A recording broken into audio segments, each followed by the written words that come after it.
Well, welcome everyone to another special episode of the Your Morning Coffee podcast.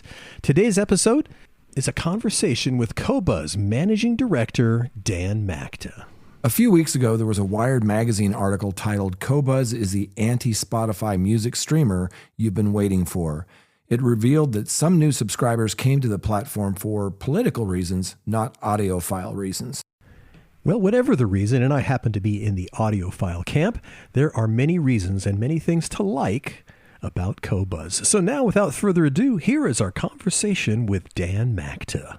Let it roll. Stand by for transmission. This is London calling.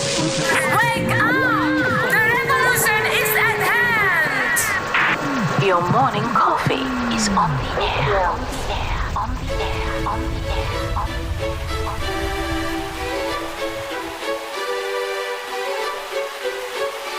Standing by.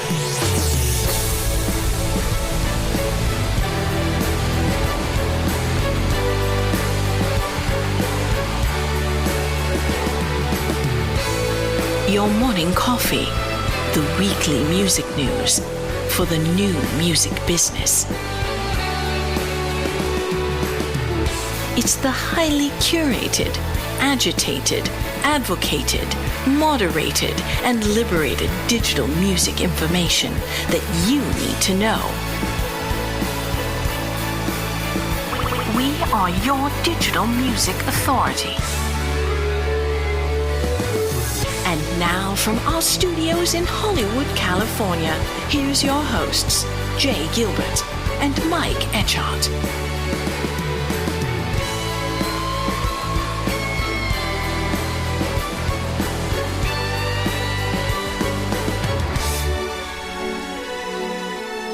Dan Makta, thank you so much for joining us today. Good to see you. Great to see you guys again. Thanks for the invitation. Yeah. Let's kick this thing off. You came to Qobuz after years at major indie labels, Razor and Tie, RCA. What's that transition like? You know, moving from supply side of music to this DSP side. Did you know anything about Qobuz before you joined? I knew nothing about it. It didn't exist in the US yet. It was only active in Europe, and I was at Razor and Tie as one of the very last people there as Concord was absorbing it all. And, they basically said, well, you can keep using the office while you look for a new job. I said, thank you. That's very, very nice of you. Yeah. Was looking around, and for some time I had been thinking, geez, wouldn't it be nice to work at a DSP where the way I looked at it was my personal risk is spread out across all of recorded music as opposed to what I am promoting or marketing that week. Yeah. There's a lot of heartbreak on the supply side of the business. We put a lot of heart and soul into things that don't take off. And yes, we do. It's so I was thinking, geez, maybe that would be better. And it has ended up being great. I mean, Qobuz for me was a perfect fit because of the music focus and the quality focus and the scale of the business and the aspirations of the business. I'm not some big corporate macher, I'm just a music dude. So it's ended up being a wonderful fit. And it is, as I had hoped, nice to be on the receiving end of pitches after many years of being the pitcher, many years. And it is nice to be able to work with everybody in the music industry who I've known and admired and considered colleagues. But when you work at a label, you're just kind of focused on your projects and what you're working on, and that's just the way it is. But now, from a standpoint of being a music fan, to be able to put together campaigns and projects that we do with all different kinds of artists, and it's fun. I'm not going to lie. Well, tell us about those early days, Dan. Trying to build credibility for a brand was people weren't familiar with and even sometimes couldn't pronounce. What was it like? Exactly. Well, when I first took the job, it's a French company, and I asked the guys in France, is there any chance we could change the name for the US? It's a little hard to pronounce, a little, Cobuzz, how do we say it? What? And they said, well, no, why? What is wrong with it? So it was challenging insofar as starting from zero. Nobody knew anything about the service. It didn't exist, or maybe it just opened in the US. Talking to labels, talking to artist teams, and I think the attitude was kind of like, good luck to you, or some patting on the head. That's cute, audio quality, who really cares about that? Best wishes. And that was understandable. And it took a few years to get past, the initial dismissiveness, I guess, to show that, hey, we actually opened, we launched in the US. We survived the first year. We survived the second year. We went from two people in a WeWork to four people in a sublet space to, you know, and I think labels and distributors saw that we were real, that, we were sending them an increasing amount of money every month based on the activity. So we gained some credibility over a period of a few years. The pandemic, we had a lot of growth, as did most. A lot of people saw a lot of growth during the pandemic. It really was just, I don't want to say lucky timing. That sounds cynical, but that happened at a good time in our trajectory, because we came into the US market after the explosive initial growth of streaming. As we often remind ourselves, we missed the easy, we came in at a time where growth, was already starting to slow down, but, through a series of lucky timing breaks, we've managed to be able to grow. But yeah, those early years. But then, soon after we launched in the US, some of the big services launched their 24-bit streaming, which, to me, I said, listen, if Amazon is offering it, it can't just be, because they think it's cute. It's a real business and people want it. And so that was a early vindication. And that forced us to become even more focused on other things that we could do as a company and as a service to differentiate. Yeah. And it presented all kinds of new challenges. But the early years were, it seemed like it might not break through or get on the board, and thankfully we did. Yeah, well, the harder you work, the luckier you get, right?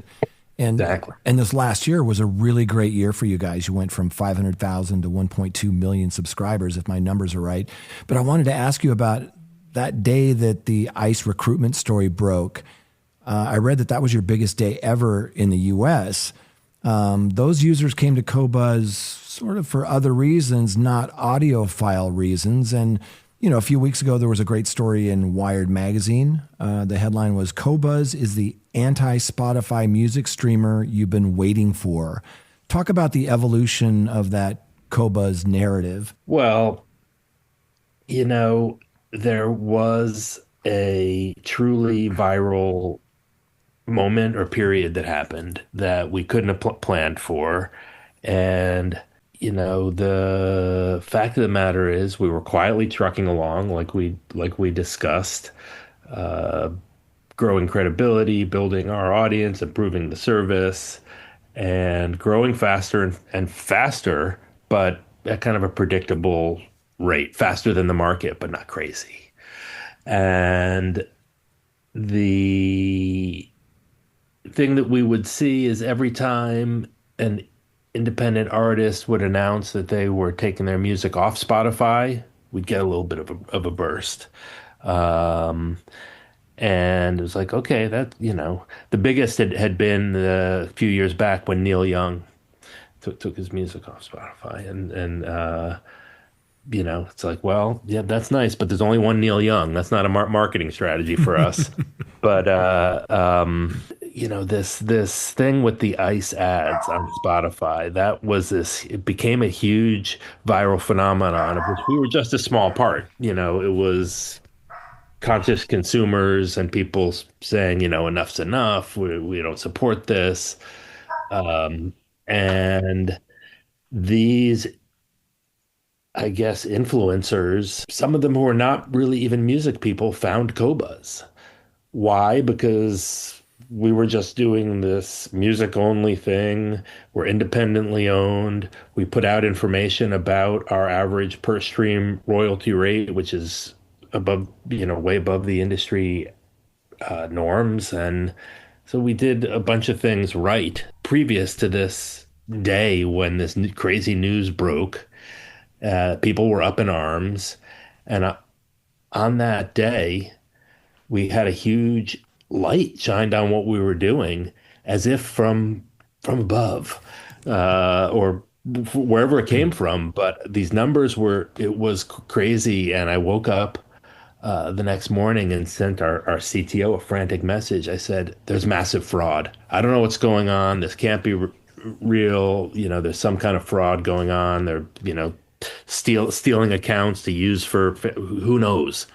But he got back to me. He said, "No, it's real." And then we watched, the ranking in the iOS and Google app stores for music apps go up into the tops of the charts, and it was not something we had predicted or done anything specific to cause to happen. But we were well positioned to benefit from it, and the fact is, it's probably, a rounding error or an amount of subscribers that does not impact Spotify, or a giant tech company like that. But for us, super meaningful, and it drove this great year-on-year percentage growth. I mean, it died down. It's had peaks and valleys, things get picked back up or someone will post something. We do stuff to promote the aspects of our service that are relevant to that crowd. I mean, check the guy who owns Qobuz. It's independently family owned. He's not a billionaire, just a millionaire. So the fact that we're this small player became an outsized advantage. I want to touch back on a little bit something you said about early in the days when you were first looking to jump over there. Higher resolution audio. What does that consumer look like of your plethora of people that are customers? How many of them is that important to? And it's important to me, but I don't really have an idea of what that's like in the real world. Who you kind of casually said, who cares when you were thinking about going there, but who does care and how many people care these days? Well, I would say that the Qobuz audience is probably not really representative of the mass market, which is fine. We don't want to be. I think that there's a historical audiophile consumer. It's mostly, no offense, guys, of our age, who are, into hi-fi, or who, know what music can and should sound like if presented well with some care for the reproduction. And that's pretty good number of people around the world who are into audio quality and spend money on decent speakers or better headphones or don't want to listen on Bluetooth, want to be wired. It's growing. That segment, I think, because now there are more places easier to get and stream lossless and 24-bit audio. Qobuz is not even the only one, even though we were the first. People are kind of waking up to audio quality as an option. Like it wasn't even a thing to think about before. Some kids know, some kids don't. I mean, some kids care, some kids don't when you're talking about a younger generation. But if you're a kid who spent, $1,000 on gaming headphones, you're going to want your music to sound good as well. The interesting thing that I've seen, and it's just anecdotal. I'm scrolling through social media. I screenshot these and send them to my team. It's like someone will post. I went to Qobuz because I'm paraphrasing here. They're not satanic military industrialists. But then I heard the sound quality, and now I'm hooked. It's like, all right, yes, can we use that as a campaign a tagline? It's definitely something that we see. The sound quality, even though it may be somewhat commoditized, it's not something exclusive to us. We champion it. We actively try to get high res. Like if the label sends us 16-bit, we're like, hey, where's the high res? You'd be surprised. Some of the people, the labels don't even really know. Yeah. No, I'm not surprised. Yeah. But, once you hear some of these recordings, things that are well recorded, well mastered, you can't go back. It's like, it's so wonderful to be able to listen to anything you can think of in great quality like this. So that was for years was the rap on streaming. Yeah, it's convenient, but the sound quality sucks. Yeah. That's no longer the case. It's just objectively not true. The sound quality, if you want to get technical, it may be better than your vinyl. Yeah. And once you spend time in the studio, like Mike and I have spent time in the recording studio listening to mixes, you're ruined for life once you hear something that's, very high quality. I want to ask you about AI because Qobuz's AI charter draws a line at 100% generative AI content. But as you know, it's not that simple. It's never that simple. There are songs that are created with AI that, generated lyrics or horn sections or string sections, or, it's helped with noise reduction or mastering. We've read stories about AI assisted releases from Brenda Lee and Randy Travis. What's your take on it? What is that line and who sort of decides? It is a very, very blurry line that's, vibrating in multiple directions.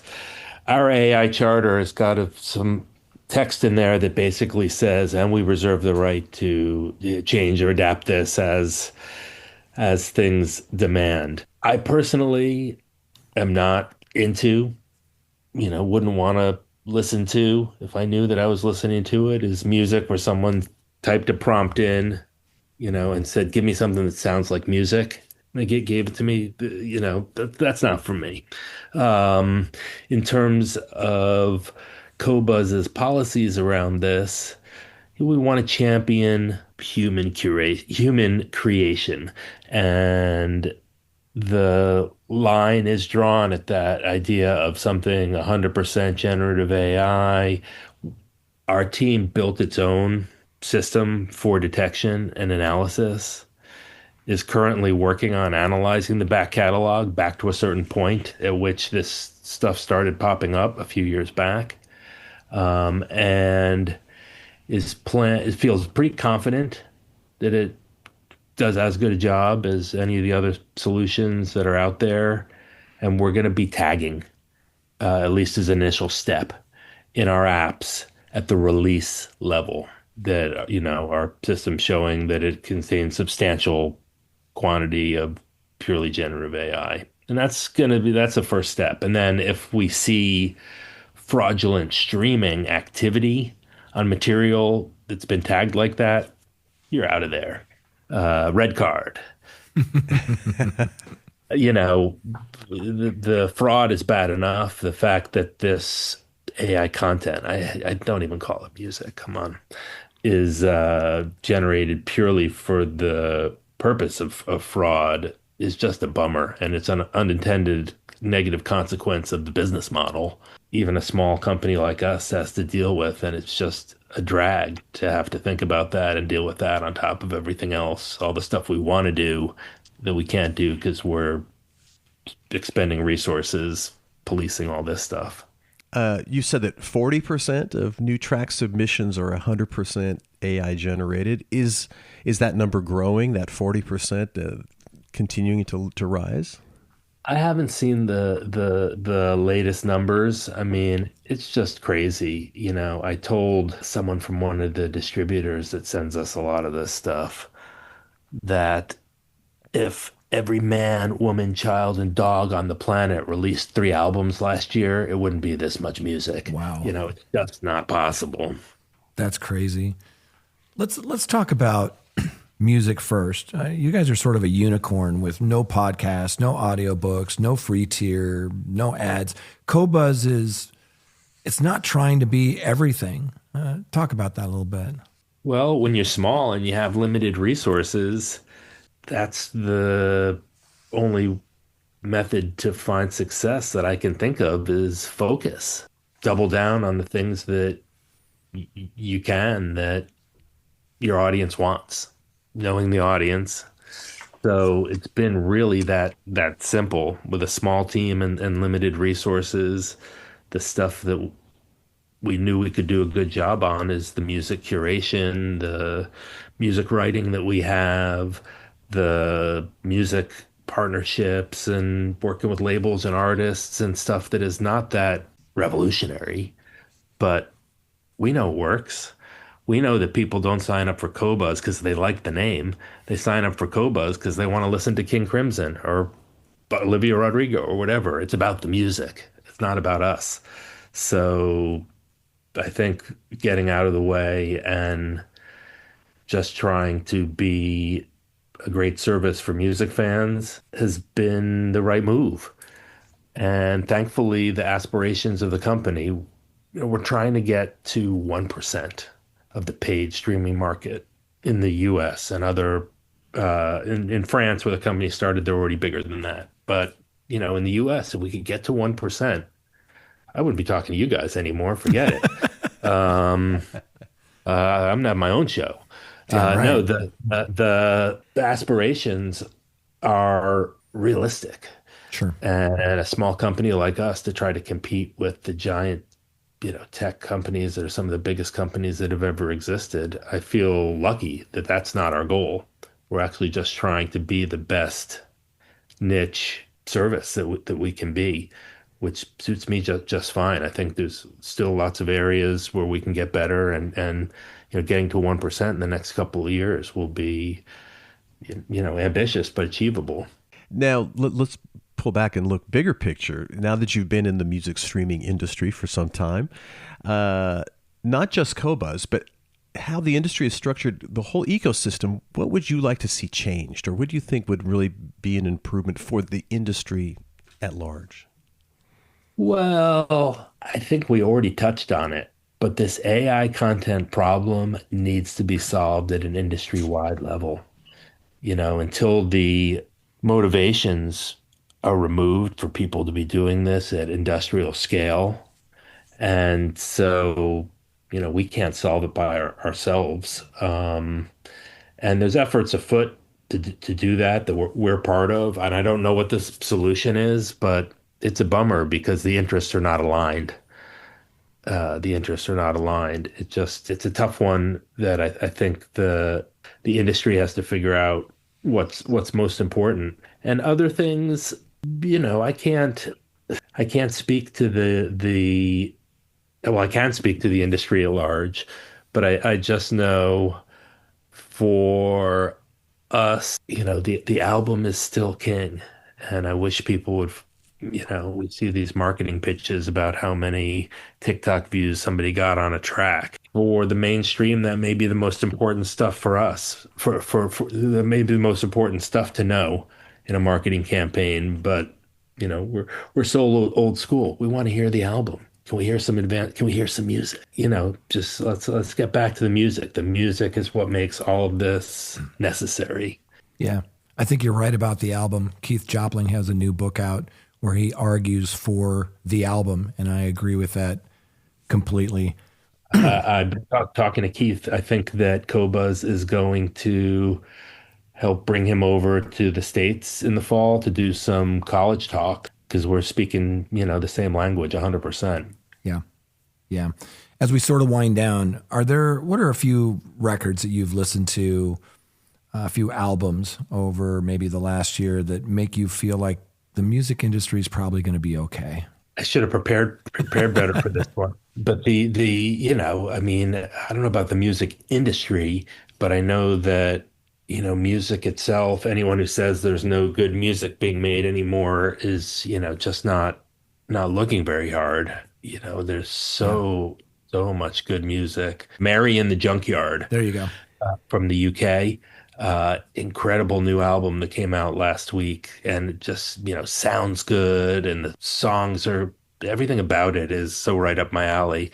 I love that. I listen to a lot of old music, and things that, reissues, nerdy stuff. I mean, Happy the Man's album, Crafty Hands, was reissued last year in high res. I mean, and then it came up again in all the Clive Davis stuff. Yeah.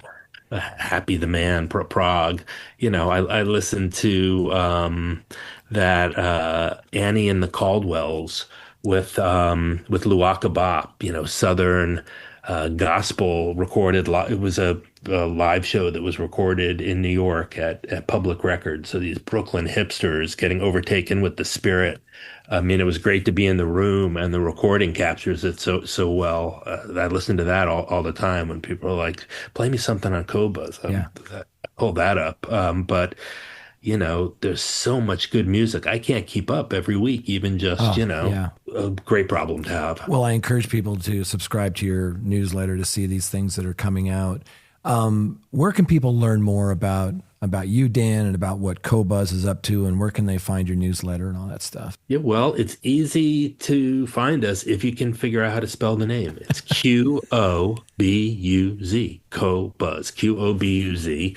Our website has got a lot of information, and you can sign up without signing up for the streaming service. You don't have to, you could just create an account, get the newsletters. The streaming service is free 1 month trial, so you can try it for nothing. We didn't even touch on the download store selling lossless and high res files if you are, more of that kind of consumer. And I'm easy to find. I mean, Google me, look me up on LinkedIn, send me a message. I love hearing ideas from people, talking to people about, like I told you guys, I could talk about Qobuz all day. Dan, thanks so much for your time, man. It's always a pleasure talking with you.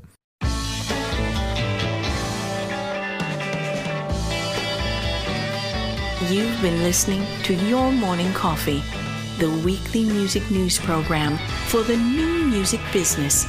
Join Jay Gilbert and Mike Etchart next time for the digital music news you need to know.